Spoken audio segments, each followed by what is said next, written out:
Hello students, welcome to our next lecture. Today we are going to see the morphology of flower. So in our previous lecture we have completed the leaf morphology and also we have completed the inflorescence. So some part of the inflorescence I think it remains and we will cover it in next lectures. Today we have to discuss about the floral morphology or the flower morphology. So various types of flowers and all these things we have to discuss.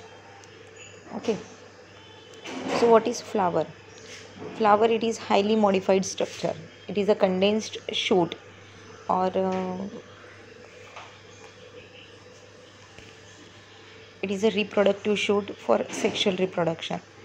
So uh, you know that when the seeds the plants or the seedlings emerges from the seeds, that is the first embryonic leaves which is developed, and after that the vegetative growth of the plants it started. During vegetative growth, the branches, leaves, and the length of the stem it increases. So up to some limit, the vegetative growth takes place due to the activity of the apical vegetative, that is apex or apical bud. So this apical bud is responsible for the increase in length of the vegetative axis. Now this vegetative axis, after some time or after the completion of a particular vegetative growth, this vegetative axis it converted into the reproductive axis. Now these apical that is meristematic tissues which produces firstly the vegetative parts, or which is responsible for the growth of the vegetative parts, they are now converted into the reproductive part. So instead of developing the vegetative parts from this meristematic apical tissues, there is a development of reproductive shoots, or there is a development of reproductive parts. So when you see minutely the development of the plants, you see the that is after some or so, during some time there is a growth of only the vegetative structure, but after some days you observe that this vegetative parts now it is converted into, there is a small little birds they are you can see at the apex of this vegetative bud. So and that after that there is a formation of bud increase, the development of this bud takes place and the flowering is started. So this vegetative bud is now converted into reproductive bud. So it is a condensed part, it is a highly modified part of the vegetative axis. Okay, so the reproductive shoot is developed in on the vegetative axis. This is reproductive shoot is developed and which is meant for the sexual reproduction. That is the reproductive parts developed by this reproductive shoot, and these reproductive parts they are responsible for the sexual reproduction. So the reproduction process starts after the development of this reproductive shoot. So flower is nothing but it is a highly condensed or highly modified part which is a reproductive shoot and which is developed for the sexual reproduction. Okay, so these are some of the parts of the flowers. So flower has some many parts. So let's see one by one. So first of all, the pedicel. Pedicel is the stalk of an individual flower. So this flower has a stalk like that of the leaf. Leaf has a stalk, it is known as the pedicel. Like that the flower has also a stalk which is known as the pedicel. So if the flower has a stalk or pedicel, then it is known as the pedicellate flower, and if it has the flower pedicel or the stalk is absent, it is known as the flower is known as the sessile flower. Okay, so pedicel may be long or short, or it may be present or absent. Okay, then sepal. Then it is the first whorl of flower. The sepal is, you can see here the green part of the flower, it is present. It is one of the member of the outermost whorl of a flower, and it is collectively, the sepals make up the calyx. The sepals may be free or fused. So all these sepals may vary in number. It may be 3, it may be 4, it may be 5, or it may be a more than 5. So these sepals, they are collectively known as the calyx, and calyx is the outermost wall of the flower, and it is green in color, or it may be a modified structure. These sepals, that is, it may be a free or fused.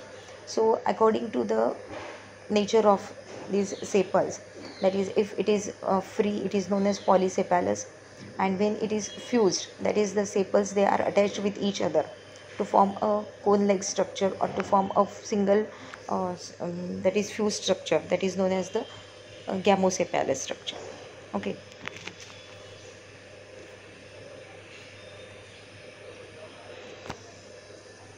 Now the second part, it is the petals. So after sepals, you can see the colored structure, or the colored part of the flower, that is known as the petals. So the petals gives a attractive, that is a structure to that flower. So it is one of the member of second whorl of a flower, that is collectively, these petals collectively is known as the corolla. So corolla is the second and the most attractive, beautiful whorl of the flower, which makes the flower beautiful, which makes the flower which gives the flower more attractive colors, okay, shapes and colors. So the petals may be, it may be also a free or that is fused. If the petals are free, then it is known as polypetalous condition, and if it is fused, then fused to form only a one piece, then the flower is known as the that is gamopetalous or sympatalous condition. Okay. So calyx, after calyx, the second whorl of the flower is corolla, and that corolla is made up of an individual member, that is known as petals. Or these petals, they may vary in number also. Okay, so they may be, if it is in monocotyledons, it may be a 3 or multiple of 3, and if it is belongs to dicotyledons, it is 4 or multiple of 4, and it may be a pentamerous also, or multiple of 5. So it is the second, that is non-essential part of the flower, but it is very useful part of the flower, because it attracts the insects for pollination in case of insect pollinated plants or insect pollinated flowers. So it is the second whorl of the flower, and the petals, they collectively form the corolla. Okay, then the next part of the flower, if the calyx and corolla is not differentiated, and that means the calyx and corolla, they are not differently, we can not see it differently, so together they form a single structure, then that condition is known as the perianth. So if in any flower, if calyx is and corolla is not separated, or it is not differentiated, and together they form a single structure, then that single structure is known as the perianth. So the unit of that perianth, or the individual member of that perianth, is known as the tepals. Okay, so these petals and the sepals, they form a single structure, that is known as the tepals. So that collectively the tepals is known as the perianth. Okay, so in some flowers, if there is no sepals and petals, they are not differentiated, so it forms a single structure, it forms a that is similar structure, then it is a known as perianth. Okay, some of the monoclamidae member, they show the perianth structure. Okay,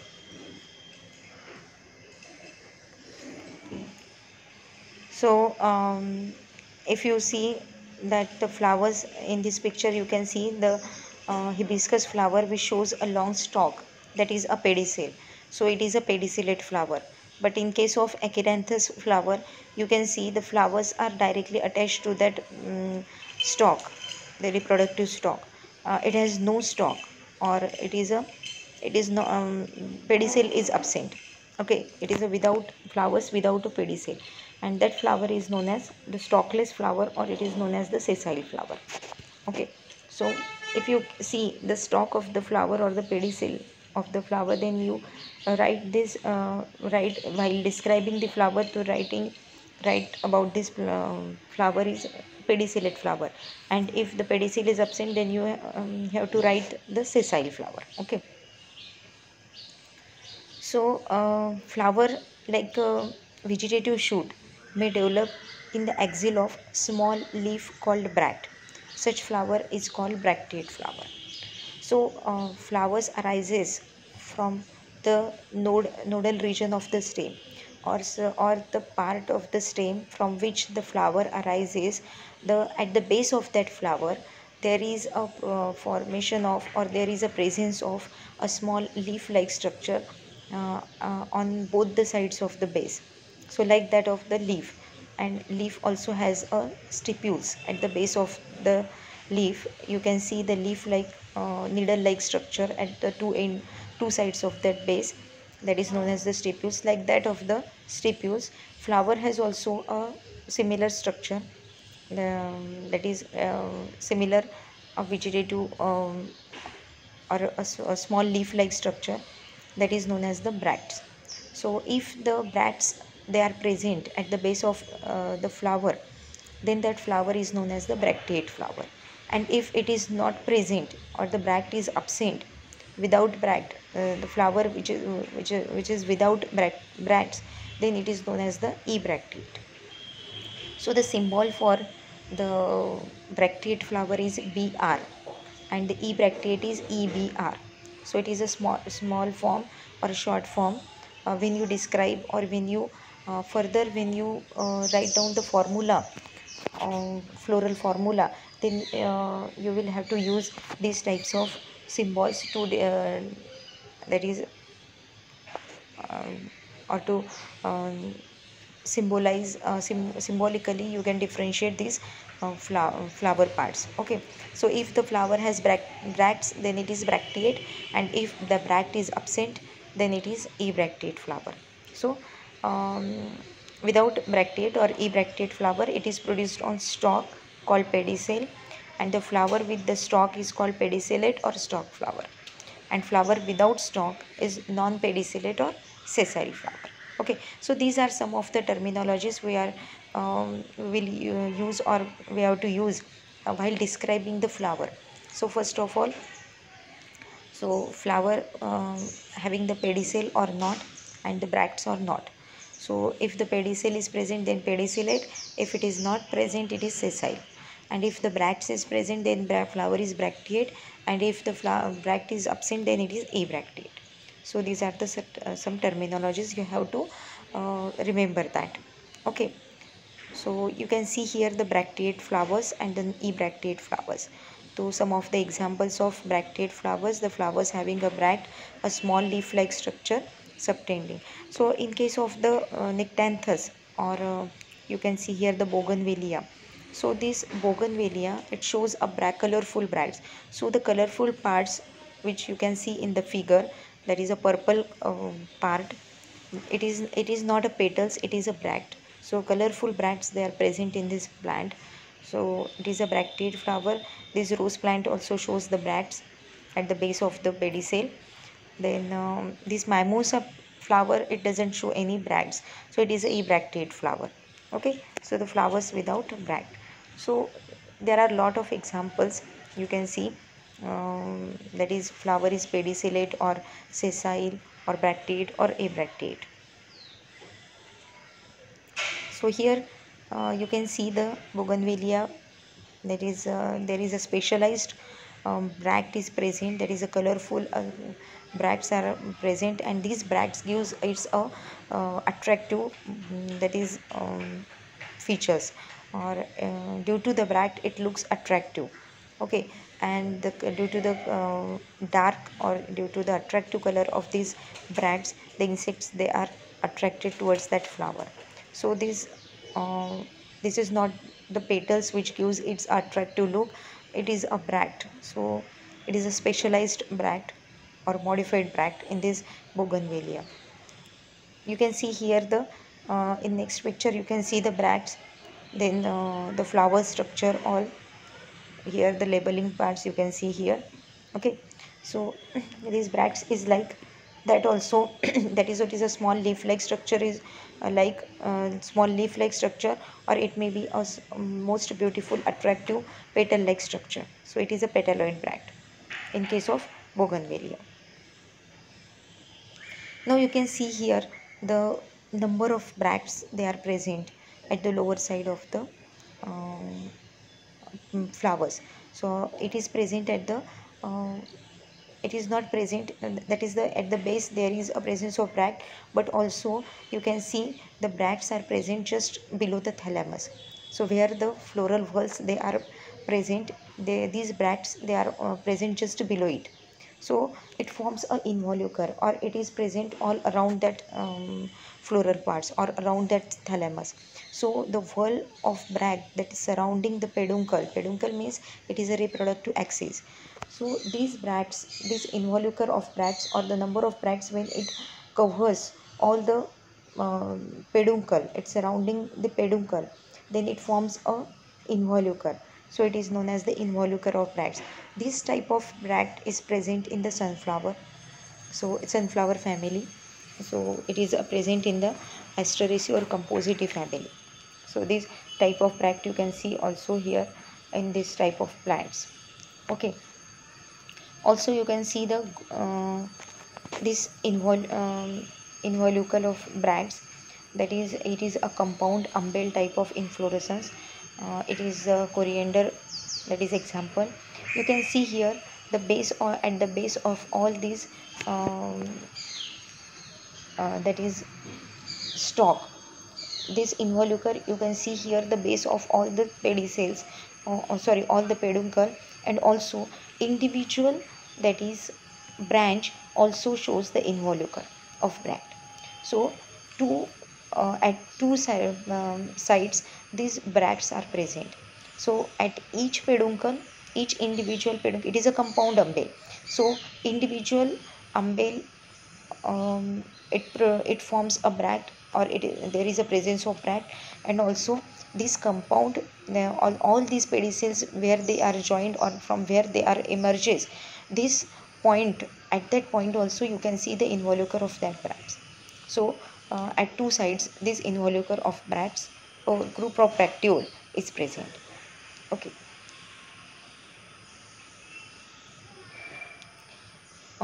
In this case you can see here the structure which surround the spadix, or you can see here the spathe.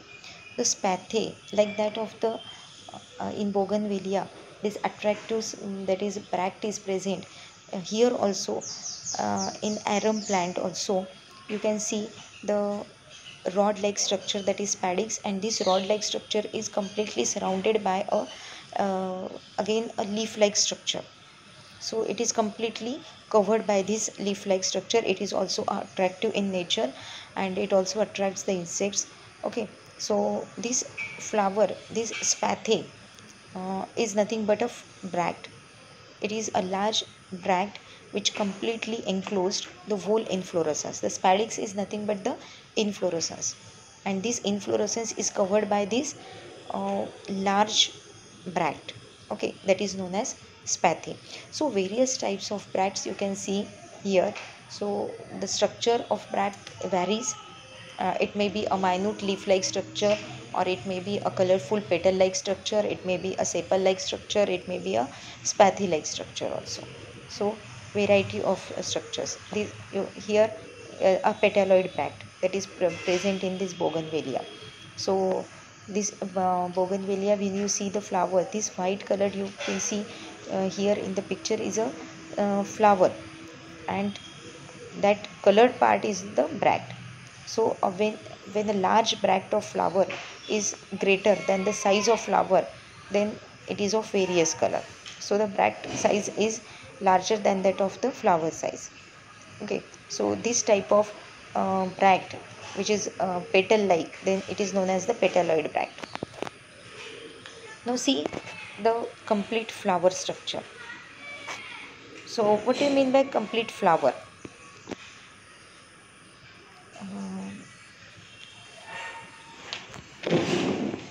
When the flower shows the all types of whorls, it is known as the complete flower.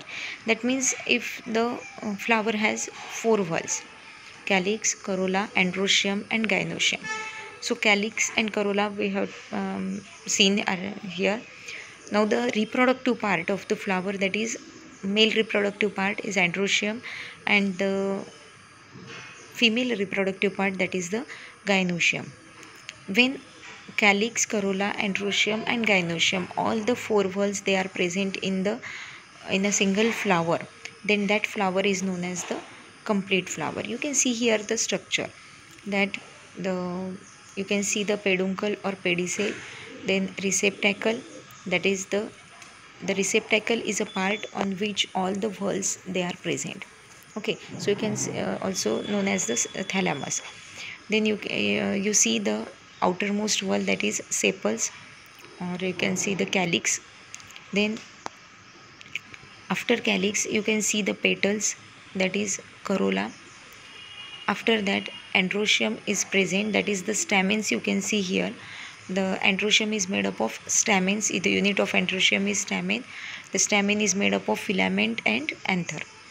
Okay, so the third whorl of the flower is androecium, and the fourth whorl, that is known as the gynoecium, which is made up of that is ovary, style and stigma. Okay, so here you see the four whorls, that is calyx, corolla, androecium and gynoecium. Then it is known as the complete flower. So we will discuss it more about in next slide. So complete flower is also known as the hermaphrodite flower. Hermaphrodite means all the or both the sex organs they are when present in a single flower, then that flower is known as the hermaphrodite flower. So this is the calyx, corolla, then androecium and gynoecium. The symbol of this calyx is K, corolla is C, androecium is A and gynoecium is G. So you can see here the floral diagram. So in that floral diagram you can see the outermost whorl, the green whorl is known as the calyx. So the calyx has 1, 2, 3, 4, 5 sepals. Okay. So the calyx has 5 sepals.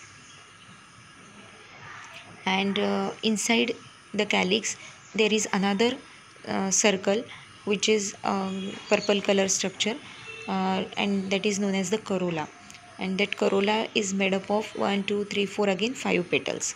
Okay, so after inner to that corolla there is a structure, a yellow color structure, that is known as the androecium.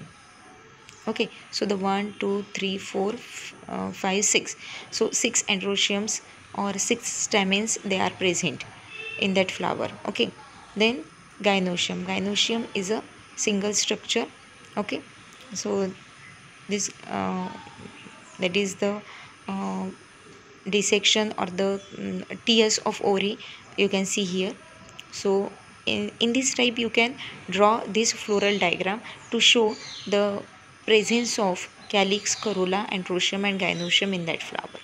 Okay, when you will describe the families, when you describe the member of the families, then this type of floral diagram you have to draw after describing this plant. Okay, so when you see that only one type of sex organ if present in a flower, that means the flower is not complete. So in when there is any whorl, if it is absent in that flower out of the four whorls, when any one whorl if absent, then that flower is known as the incomplete flower.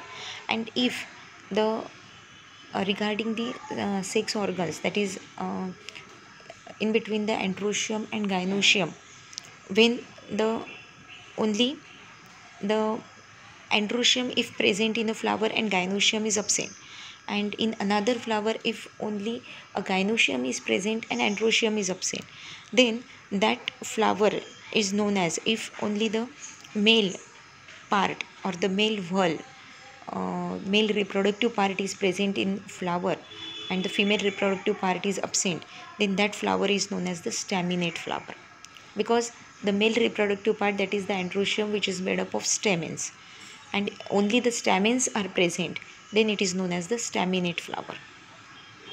And if the only female reproductive part is present, okay, then that flower is known as the pistillate flower. So because the gynoecium is also known as the pistil, okay, so then in that, if the only the gynoecium or the female reproductive organ is present, then that flower is known as the pistillate flower. If two both the organs, reproductive organs are present, then it is a complete flower, and if any one of these reproductive part is present in flower, then it is a incomplete flower. So if there is a presence of male reproductive part, then that flower is known as the staminate flower, and if only the female reproductive part present, then it is known as the pistillate flower. So pistillate flowers in cucumber, you can see both the flowers, that pistillate as well as staminate flower. So male flower is separate and the female flower is separate. Okay, so you can see here the pistillate flower, that is only the ori or the gynoecium is present, and in case of this staminate flower, you can see only the stamens are present. Okay.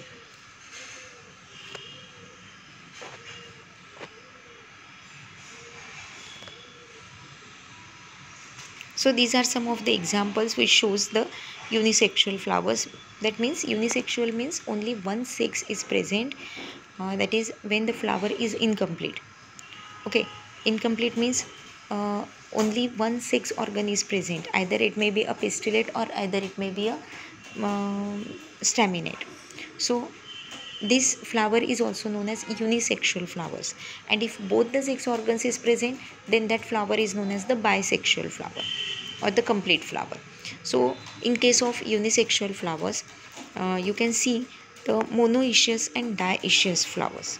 So what do you mean by monoecious and dioecious flowers? Monoecious means male and female flowers are found on the same individual. Example, pinus species.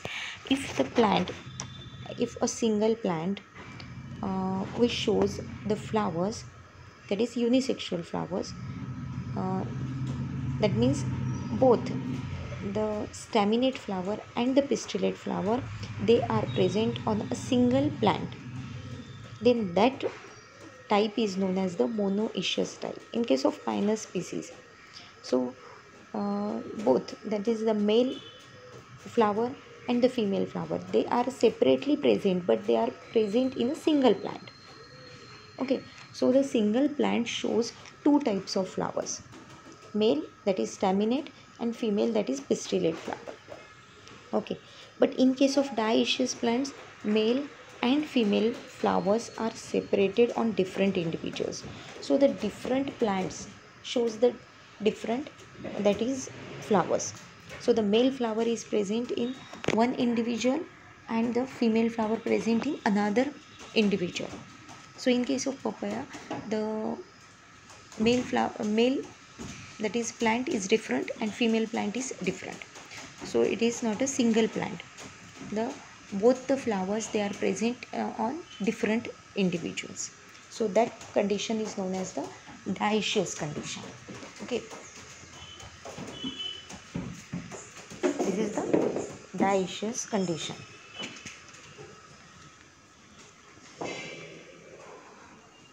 So this condition is shown in cannabis or in papaya also. Okay.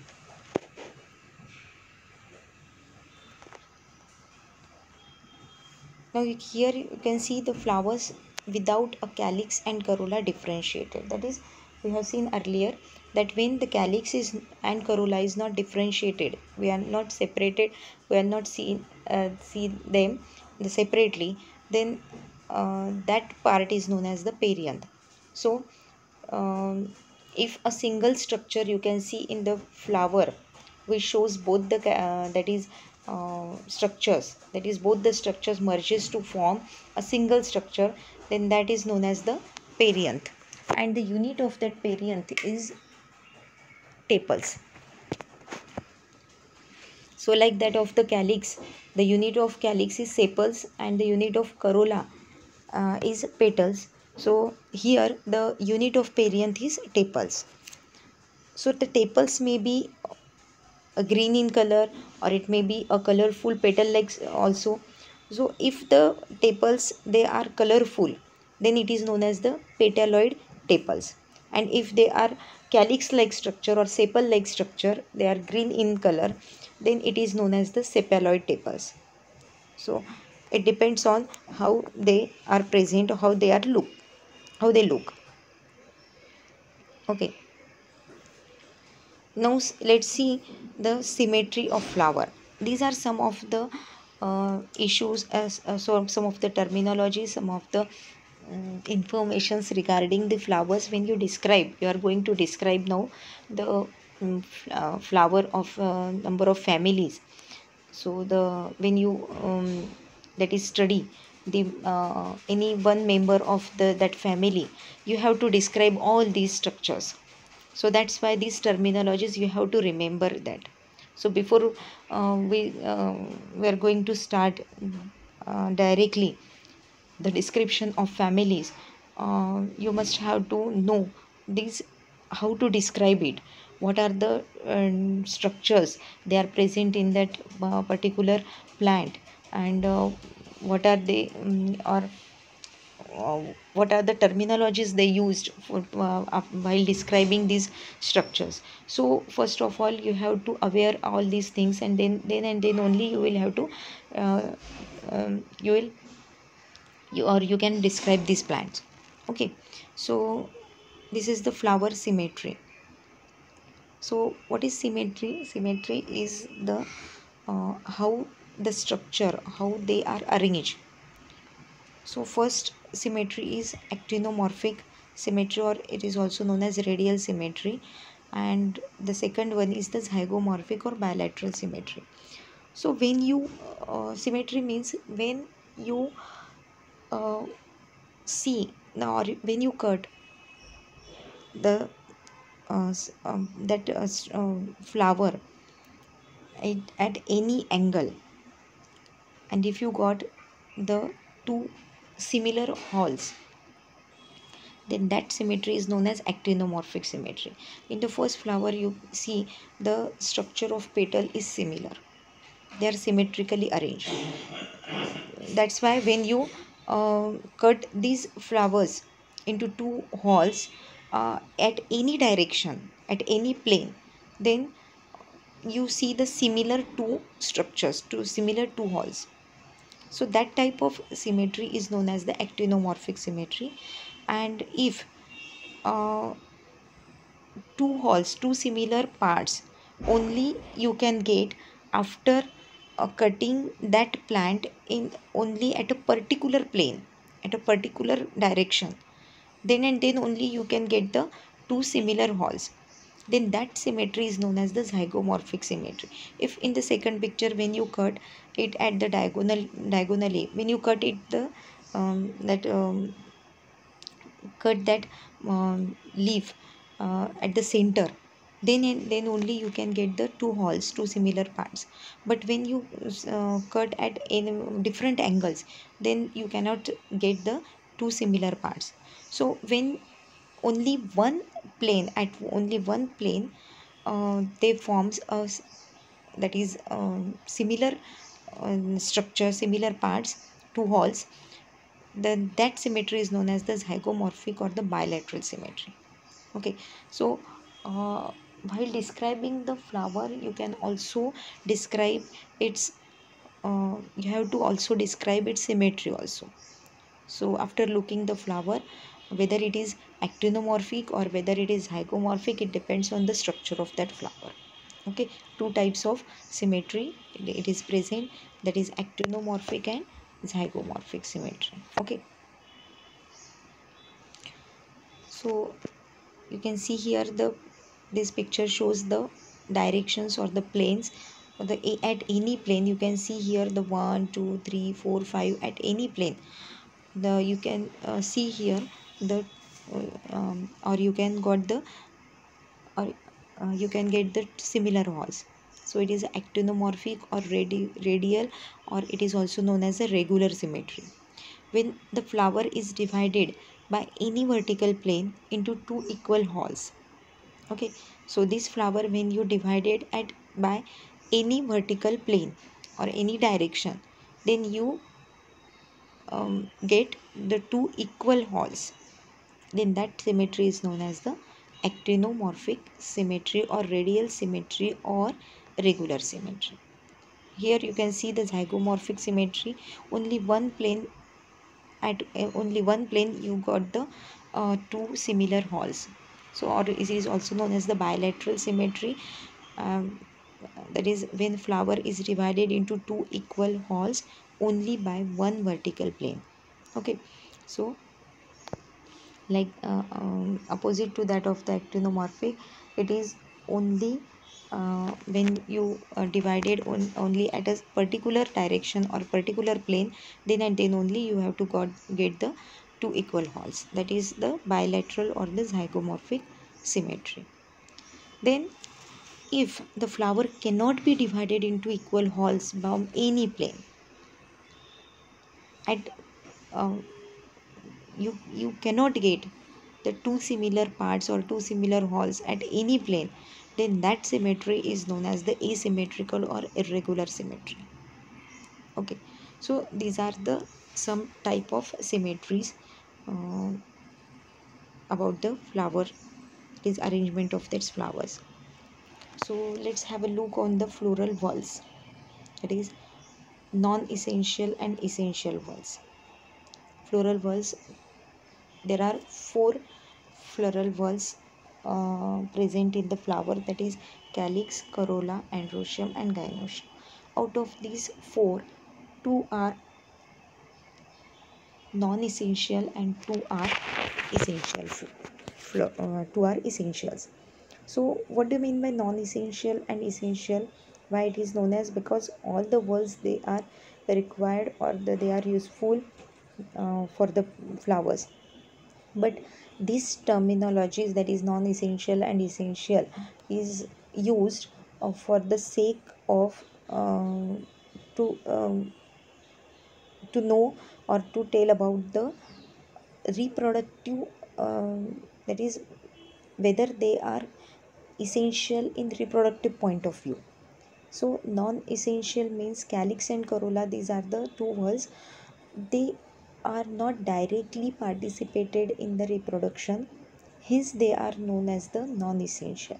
They only helps for reproduction. So if they are not present, reproduction is not going to stop. In that manner, they are not essential. Okay, and essential means androecium and gynoecium, that is the male reproductive and the female reproductive structure. They are essential because they are actually take part in the reproduction. Okay, so actually they are taking part, or they are the main reproductive part.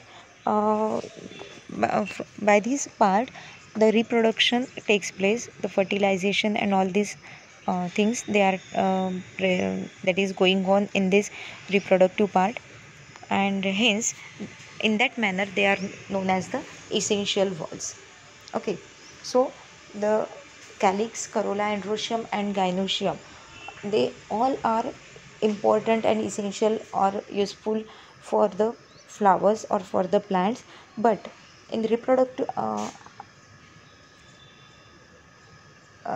that is in that sense, that is in the reproductive sense, they are that is essential and non-essential. So actually participated structure is androecium and gynoecium, that's why they are known as the essential whorls. Okay, now these are the parts of flowers. out of the 4 whorls of the flower. Calyx and corolla, they are called accessory whorls. Okay, accessory means they assess the reproduction. That means they helps in the reproduction process. That's why they are known as accessory whorls. As they do not directly take part in reproduction, only they helps in the reproduction. And androecium and gynoecium, they are considered as essential whorl because they directly take part in the reproduction process. Okay, so this is the difference.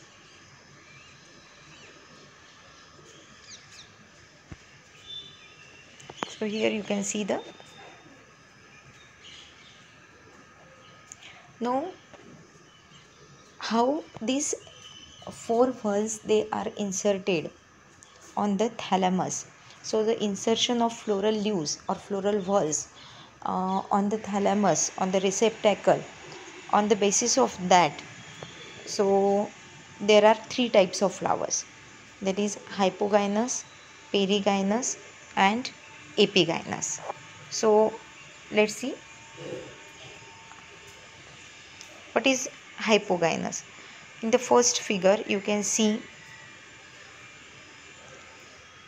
the thalamus. Thalamus, that is the green structure, the base you can see here.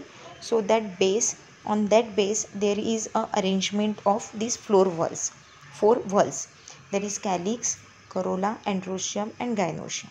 So you can see here the base, a conical base or the conical thalamus. You can see that base is known as the thalamus, and which is conical in structure somewhat, and on that conical thalamus you can see the first whorl, that is calyx, then the second whorl, that is corolla, then third is androecium, and the fourth one, that is the central part, is the gynoecium.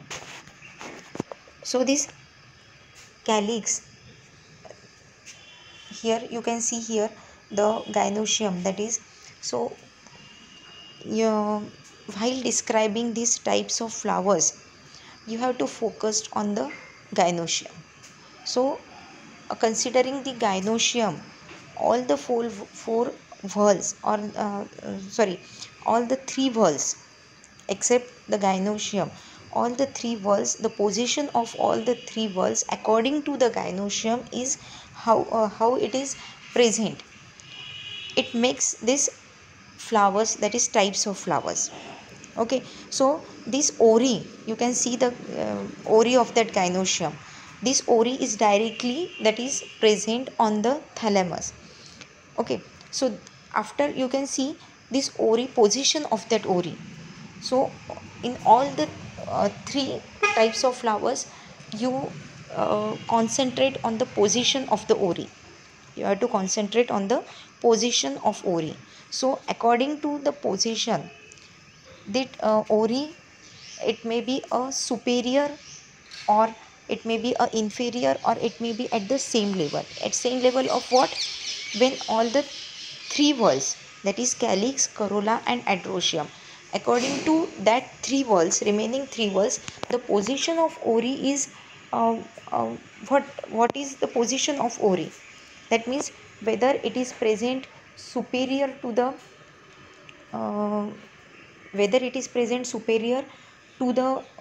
that is all the 3 whorls, and whether it is inferior according to all the 3 whorls. So in case of hypogynous flowers, the ori has superior position. So you can see here that is, you can clearly see that the ori is, position of ori is upper, that is superior, and below, from below the ori, all the 3 whorls they are arises, and the rest of these, the floral whorls, that is calyx, corolla and androecium, they are inserted below that ori, below that gynoecium. So means all the 3 whorls, the position of all the 3 whorls is inferior to that of the gynoecium, to that of the ori, and that's why the position of ori is superior, that is upper, and all the 3 whorls they are inserted below that ori. So when that type of condition it occurs, it is known as the hypogynous flowers. So hypo means below and gynous means gynoecium.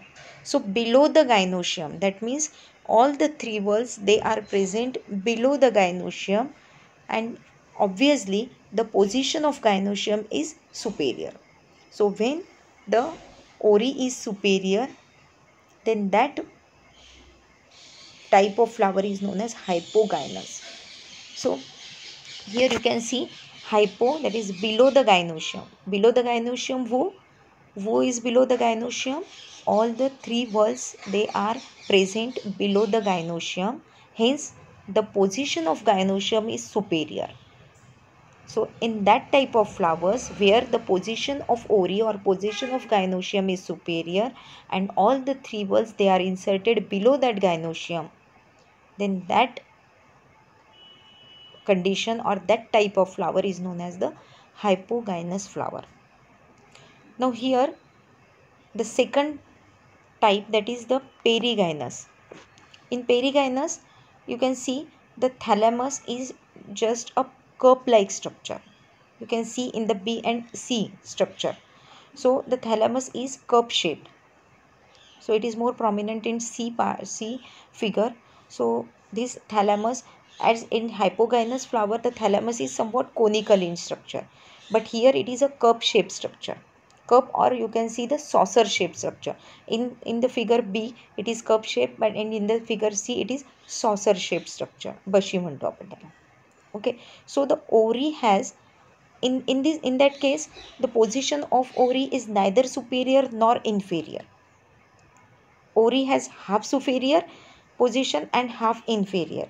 In that condition, the type or the flower is known as the perigynous flower, and the rest of the floral whorls, they are inserted around the gynoecium. That means they are not present below the gynoecium, or they are not present upper to the above the gynoecium. So it is a condition where they are present at all the whorls, they are present at the same length. Okay, and the position of ori is somewhat superior and somewhat inferior. It is not totally superior and totally inferior. That condition, that type of flower is known as the perigynous flower. So it is present in rose, pea, bean, and this hypogynous condition is present in brinjal, mustard, china rose, etc. Okay, so most of the flowers, they show the they are hypogynous in structure. Now the third type is known as the epigynous.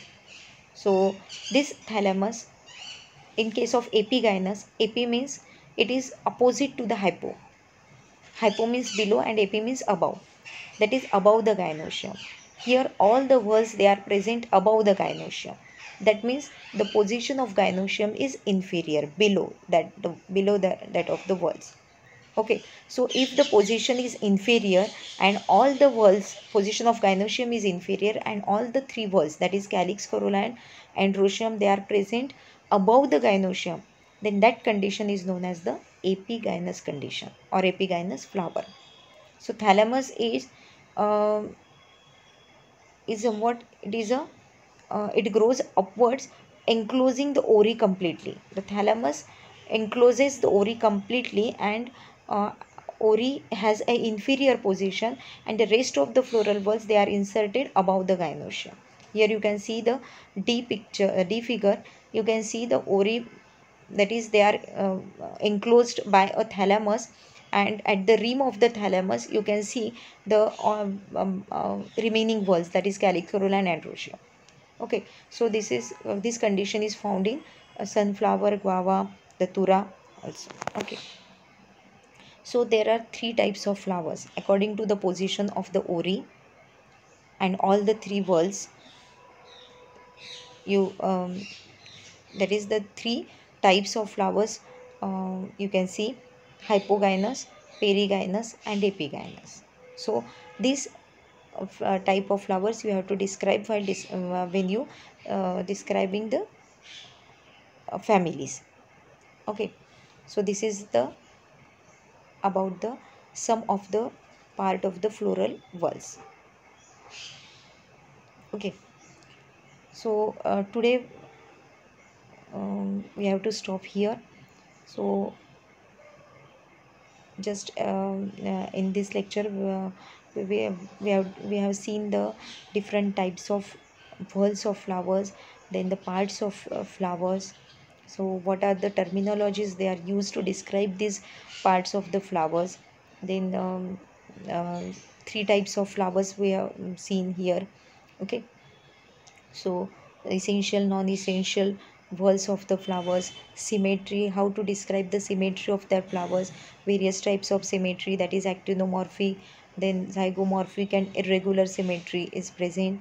Okay, so uh, these are the whorls of the flowers, that is calyx, corolla, perianth.